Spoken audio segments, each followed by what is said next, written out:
बेटा third colligative property is depression in freezing point.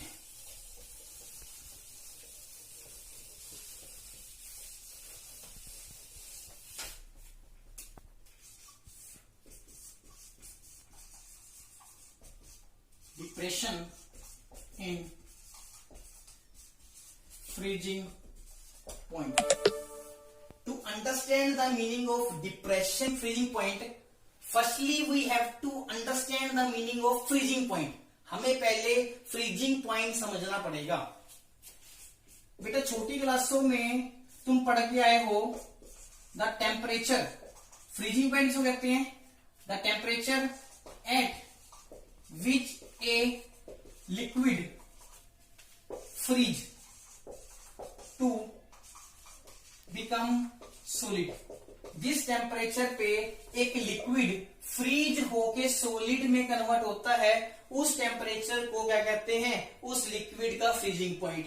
जैसे हम बात करते हैं वाटर की, तो वाटर का बेटा फ्रीजिंग पॉइंट कितना होता है 0 डिग्री सेल्सियस, जिसको तुम 273.15 केल्विन भी कहते हो। जिस टेम्परेचर पे लिक्विड फ्रीज करके अपनी सॉलिड फॉर्म में कन्वर्ट करता है that temperature is known as freezing point.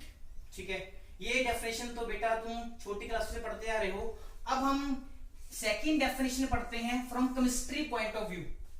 वो डेफिनेशन क्या कहती है, the temperature at which liquid and solid states of a substance coexist is called its freezing point। जिस टेम्परेचर पे एक सब्सटेंस की लिक्विड फॉर्म और सॉलिड फॉर्म आपस में इक्विलिब्रियम में आती हैं, ठीक है, या जिस टेम्परेचर पे liquid state and solid state of a substance are present in coexistence, means they are present in equilibrium, that temperature is known as freezing point of that liquid. This is another definition of freezing point. Means freezing point पे क्या होगा, liquid और उसकी solid state के बीच में क्या होगा, complete equilibrium, they will coexist.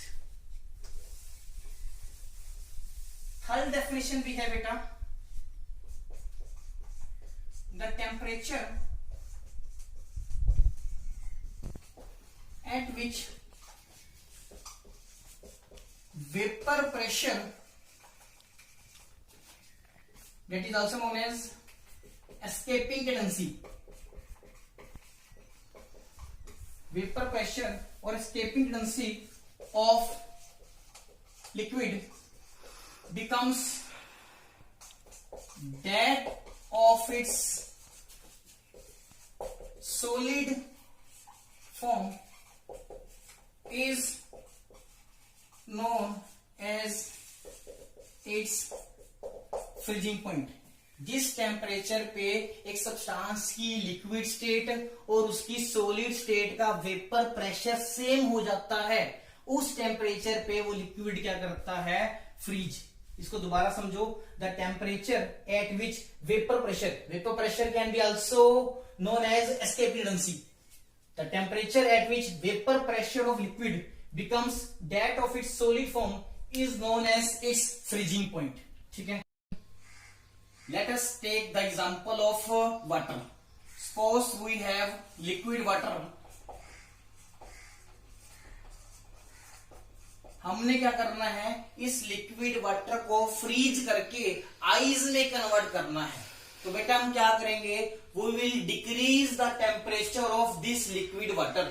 हम क्या करेंगे, टेम्परेचर डिक्रीज करते रहेंगे और एट सम पॉइंट क्या होगा, liquid water will be at equilibrium with its solid state, जिसको तुम कहते हो solid water also known as ice। किसी टेम्परेचर पे क्या होगा, लिक्विड वाटर और आइस के बीच में क्या होगा, इक्विलिब्रियम, और हम क्या कहेंगे कि लिक्विड वाटर का फ्रीजिंग पॉइंट जो है आ चुका है। और ऐसा किस टेम्परेचर के ऊपर होता है बेटा, 0 डिग्री सेल्सियस पे। 0 डिग्री सेल्सियस के ऊपर क्या होता है, water is in equilibrium with its solid form. ठीक है, अब हम क्या करते हैं बेटा, इस वाटर के अंदर नॉन वोलेटाइल सॉल्यूट ऐड करते हैं। जब तुम वाटर के अंदर, लिक्विड वाटर में नॉन वोलेटाइल सॉल्यूट ऐड करोगे तो बेटा क्या होगा, क्योंकि तुम सॉल्यूट ऐड कर रहे हो तो वाटर की concentration in liquid form per unit volume क्या करेगी, डिक्रीज करेगी। अगर लिक्विड वाटर की concentration per unit volume decrease करती है तो बाय ली चैटलियर प्रिंसिपल ये इक्विलिब्रियम कहां पर शिफ्ट होगा, जहां पर लिक्विड वाटर की कंसंट्रेशन क्या कर रही है, इंक्रीज। और इंक्रीज कहां पर कर रही है, on the left hand side.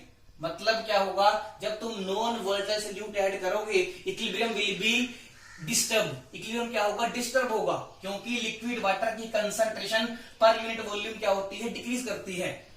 And equilibrium will shift in the left hand side, left hand side पे शिफ्ट होगा। अब अगर बेटा आपने इस इक्विलिब्रियम को दोबारा रीगेन करना है तो आपको क्या करना पड़ेगा, इस ऊपर वाले एरो को भी छोटा करना पड़ेगा। ठीक है, अब ऊपर वाला एरो कब छोटा हो सकता है, अगर तुम टेम्परेचर को और डिक्रीज करोगे। जब तुम टेम्परेचर और डिक्रीज करोगे तो क्या होगा, solid water to this left hand side कम होगा। ठीक है, and equilibrium will be regain. ठीक है, अब पहले ही टेम्परेचर कितना चल रहा था, 0 डिग्री सेल्सियस। 0 डिग्री सेल्सियस पे आपने क्या किया था, नॉन वोलेटाइल सॉल्यूट ऐड करके इक्विलिब्रियम को डिस्टर्ब किया था। अब इक्विलिब्रियम को दोबारा रीगेन करने के लिए you have to decrease the temperature much more. तो इसका मतलब क्या होगा, नया जो इक्विलिब्रियम रीगेन हुआ है that will occur at some lower temperature. तो इसका मतलब क्या होगा, अगर तुम लिक्विड वाटर के अंदर नॉन वोलेटाइल सॉल्यूट ऐड करते हो, freezing point will be less than 0 degree Celsius. Freezing point जो है कम होके 0 डिग्री सेल्सियस से नीचे चला जाएगा। This decrease in freezing point is known as depression in freezing point. इसको क्या बोलोगे बेटा, डिप्रेशन इन फ्रीजिंग पॉइंट। तो कंक्लूजन क्या निकलता है, जब भी तुम सोलवेंट के अंदर नॉन वोलेटाइल सॉल्यूट ऐड करते हो तो उसका फ्रीजिंग पॉइंट क्या करता है, डिक्रीज करता है। और जितना डिक्रीज होगा फ्रीजिंग पॉइंट उसको क्या बोला जाएगा बेटा, डिप्रेशन इन फ्रीजिंग पॉइंट। क्या बोलेंगे बेटा उसको, डिप्रेशन इन फ्रीजिंग पॉइंट। ठीक है, अब इसी डिप्रेशन को हम एक्सप्लेन करेंगे विद ए न्यू कंसेप्ट। हम क्या कर रहे हैं बेटा, सोलवेंट ले रहे हैं, प्योर सोलवेंट। वो वाटर भी हो सकता है, कुछ और भी हो सकता है। इस प्योर सोलवेंट में क्या होंगे बेटा, सिर्फ सोलवेंट के मॉलिक्यूल्स होंगे। ठीक है, हमारा एम क्या है, इस सोलवेंट को फ्रीज करना। तो हम क्या करेंगे, जब टेम्परेचर डिक्रीज करेंगे तो क्या होगा, ये सोलवेंट के मॉलिक्यूल्स पास आएंगे, they will attract each other. और किसी स्टेज पे क्या होगा, they will enter into the solid state. जैसे जैसे मॉलिक्यूल्स पास आएंगे, अट्रैक्ट करेंगे दूसरे के, एक ऐसी स्टेज आएगी जब ये सोलवेंट के मॉलिक्यूल्स सॉलिड स्टेट में एंटर करेंगे। और उस स्टेज में हम क्या कहेंगे कि freezing point has been reached. ठीक है, सपोज करते हैं कि इस सोलवेंट का फ्रीजिंग पॉइंट होता है टी केल्विन या T डिग्री सेल्सियस। अब हम क्या कर रहे हैं, इस सोलवेंट के अंदर, इस सेकंड के अंदर हम क्या कर रहे हैं बेटा, इस सोलवेंट में नॉन वोलेटाइल सॉल्यूट ऐड कर रहे हैं, नॉन वोलेटाइल सॉल्यूट। ये है सोलवेंट मॉलिक्यूल्स और ये है नॉन वोलेटाइल सॉल्यूट। ठीक है, एम हमारा क्या है बेटा, इस सोलवेंट और नॉन वोलेटाइल सॉल्यूट से जो सॉल्यूशन बनेगा अब हमने उसको फ्रीज करना है।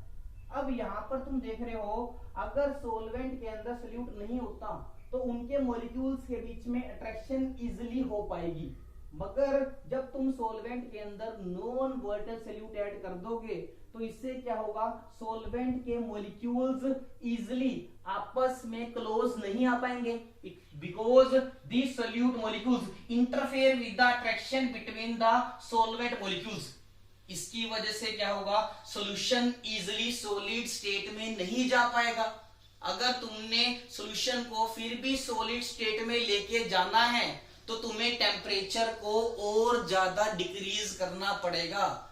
अगर तुम टेम्परेचर और ज्यादा डिक्रीज करोगे, एट सम स्टेज क्या होगा, सॉल्यूशन के अंदर जो सॉल्वेंट के मॉलिक्यूल्स हैं they will come closer, they will attract each other and will enter into the solid state. तो इसका मतलब क्या हुआ, इस सॉल्यूशन का फ्रीजिंग पॉइंट कितना हुआ बेटा, less than T.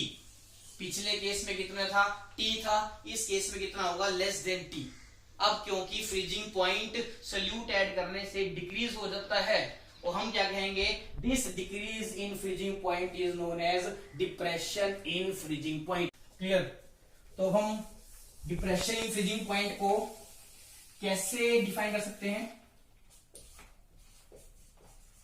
Depression in freezing point.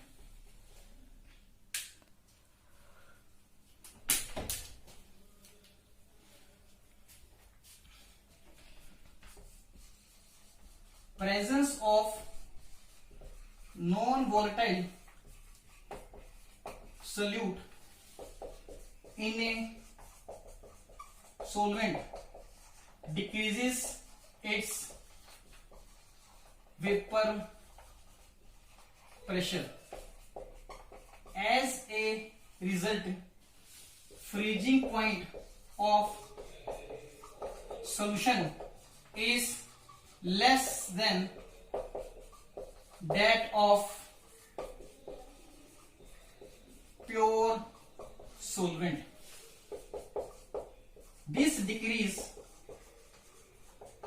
in freezing point is known as depression in freezing point. Pure solvent का फ्रीजिंग पॉइंट ज्यादा होगा, और जब तुम उसमें नॉन वोलेटाइल सॉल्यूट ऐड करोगे उसका फ्रीजिंग पॉइंट क्या होगा, कम होगा। फ्रीजिंग पॉइंट में कितना डिप्रेशन आया है, कितना डिक्रीज आया है, that is known as depression in freezing point. Let t naught f b freezing point of pure solvent and TF be freezing point of solution. As TF is less than T naught F, therefore delta TF change in freezing point is given by T naught F minus TF, and this is equal to delta TF, and delta TF is known as depression in freezing point.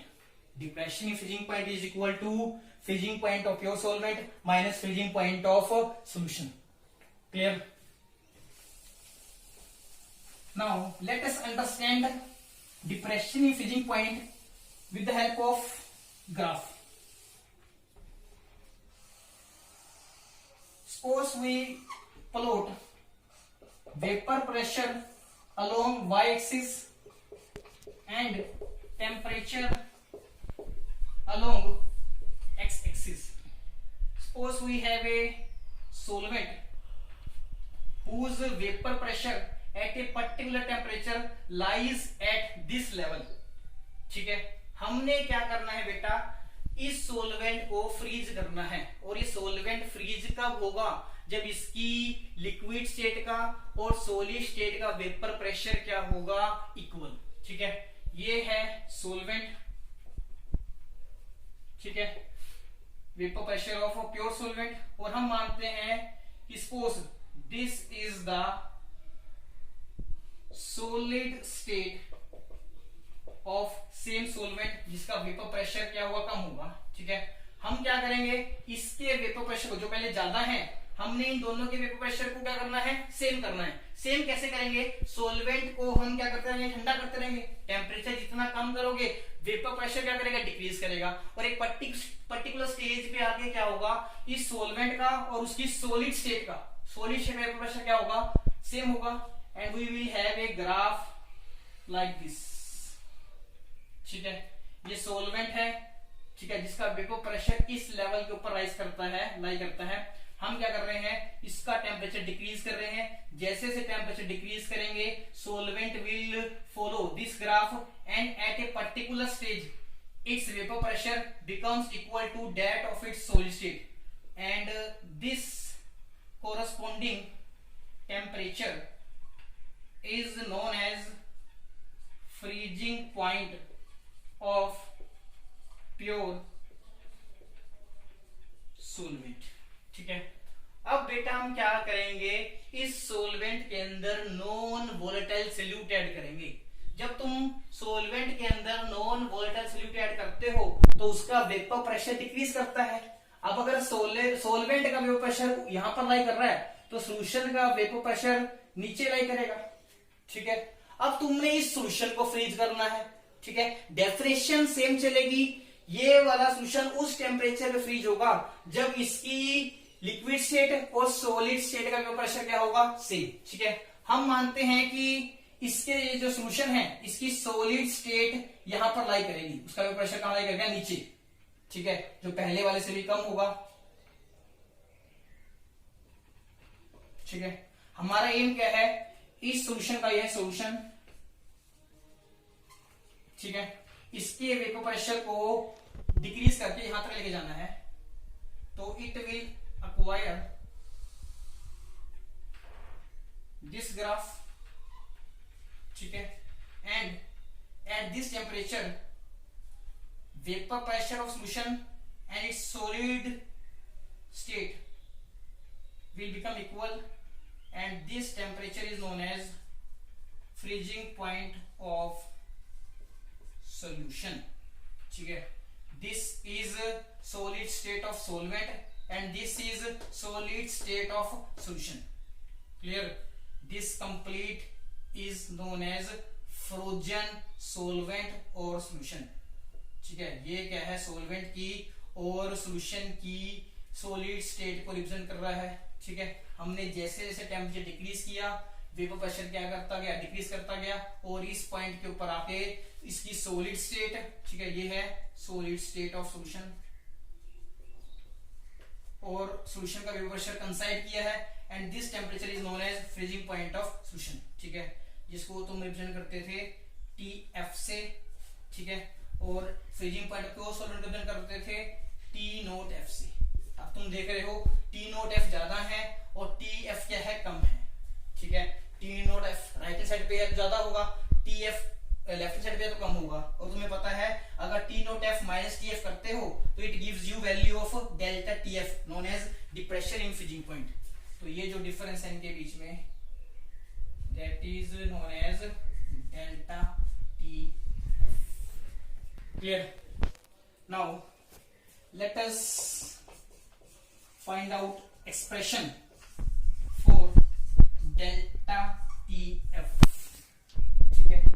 We know that delta TF known as a depression in freezing point is a colligative property and colligative property depends upon amount of the solute in the solution. It has been experimentally found that delta TF means depression in freezing point of solution is directly proportional to molality of the solution। solution की molality जितनी ज्यादा होती है एक solution का freezing point उतना क्या होता है, कम होता है। It is experimentally found that delta TF is directly proportional to molality of the solution। अगर proportional बनाएंगे we will have a proportionality constant that is given by kf into molality। let us say this is question 1। here kf is known as molal depression constant also known as cryoscopic constant. बेटा depression in freezing point is also known as cryoscopy, and that is why molar depression constant is also known as cryoscopic constant. And units of Kf is equal to delta Tf that divided by m. Delta TF units क्या होते हैं बेटा? Kelvin, और molality के क्या होते हैं? मोल पर केजी. देयरफॉर KF यूनिट्स क्या होंगे? केल्विन केजी पर मोल. KF यूनिट्स क्या होते हैं बेटा? केल्विन केजी पर मोल. और KF की वैल्यू किसके ऊपर डिपेंड करती है? सोलवेंट के ऊपर. जैसे जैसे सोलवेंट चेंज करोगे value of KF will get changed. It's value depends upon nature of solvent.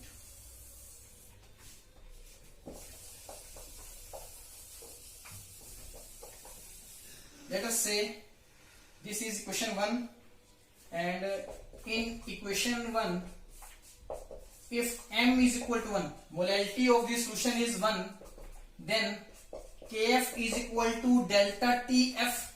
Kf is equal to delta Tf. Thus Kf को हम कैसे डिफाइन कर सकते हैं कि Kf जो है डेल्टा Tf के इक्वल होता है जब सोल्यूशन की मोलैलिटी क्या होती है? 1. एंड डेल्टा Tf क्या है बेटा? Depression in freezing point. Thus Kf is defined as depression in freezing point of solution when its molality is taken as unity. Clear है? जब एक सोल्यूशन की मोलैलिटी 1 होगी उस केस में जितना भी डिप्रेशन इन फ्रीजिंग पॉइंट आएगा वो किसके इक्वल होगा? KF के लिए. KF will be equal to delta Tf when molality of the solution will be equal to 1. Now in equation 1 we will put the values of m as m is equal to W2 divided by M2 into W1 in kg. Therefore by equation 1 we can write delta Tf is equal to Kf into W2 divided by M2 into W1 in kg. This is another expression for depression in freezing point.